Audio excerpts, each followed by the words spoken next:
More and more millennials are seeking therapy and they're being open about it.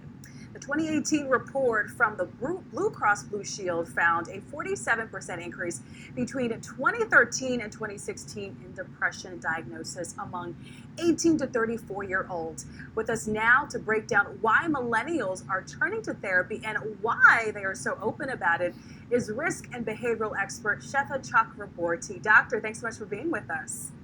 Thank you so much for having me. So, why do you think more and more millennials are turning to therapy?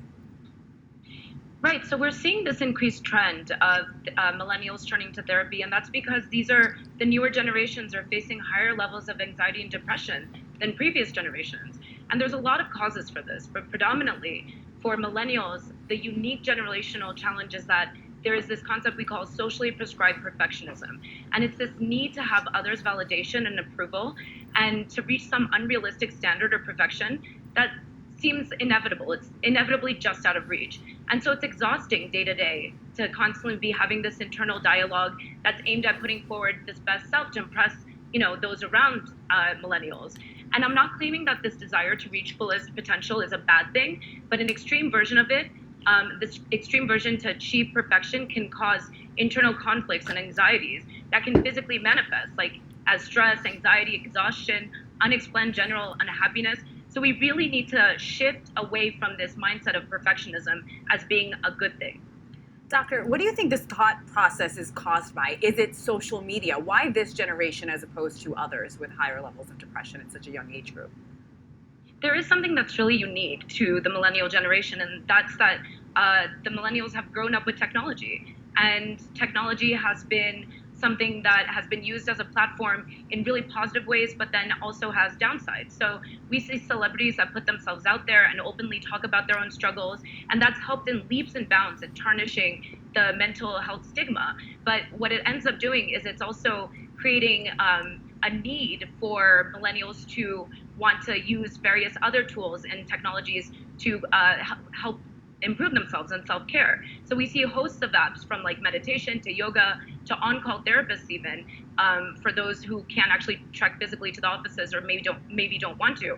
And these apps can track everything from your physical health to bad habits and various mental health issues.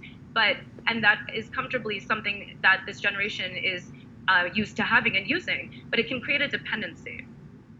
And with that topic in mind, doctor, as we see this increase of accessibility with apps and just resources to mental health professionals, do you think that some of these stigmas around seeking therapy have kind of been erased? Are they going away? Yeah, and so that's definitely a positive. The fact that we are not concerned, the younger generations are not concerned in the same way of previous generations to seek out help when they feel that they're struggling. These are all things that are really a positive.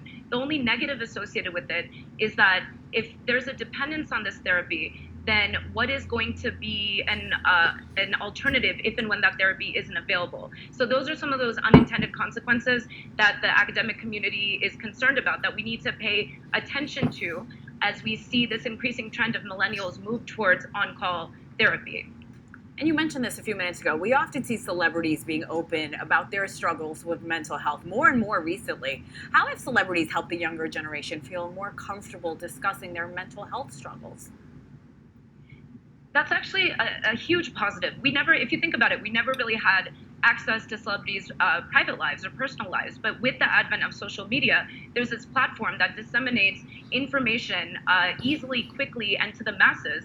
And so that ability to be able to interact with somebody you look up to, that you're inspired by, and to realize that not everything is what it seems, and that there are some real struggles that are being talked about openly. And that has just done so much for the advancement of mental health, dealing with mental health issues, and finding ways to, in a healthy manner, deal with it so that we are addressing the core issues, but we are also not creating a dependency that might also need different therapies in the future.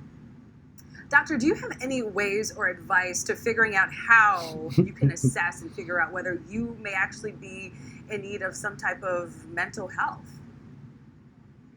So as a behavioral scientist, I think it's critical to recognize that we have cognitive limitations and that nobody is immune, no matter whether you are a consummate professional in your own space, or you're just starting your career.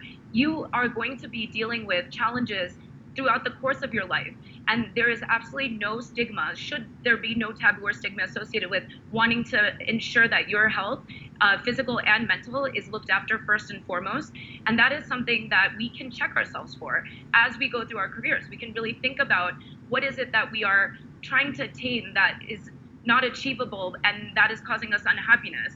This socially prescribed perfectionism is a real issue, and it really, nobody is immune to it. Despite the fact that it seems like somebody is doing better than us, that's not the case at all. There's always going to be somebody who is perceived as doing better, and that person is feeling the same way. So constantly checking yourself for that kind of perfectionism will allow the negative outputs of that, like anxiety, like stress, to be accounted for. So I highly recommend constant reflection and checking oneself for why they're doing the things that they're doing, and is there some unattainable perfection that is being aimed for. It's just not necessary. There's too much going on anyway. Enjoy your lives.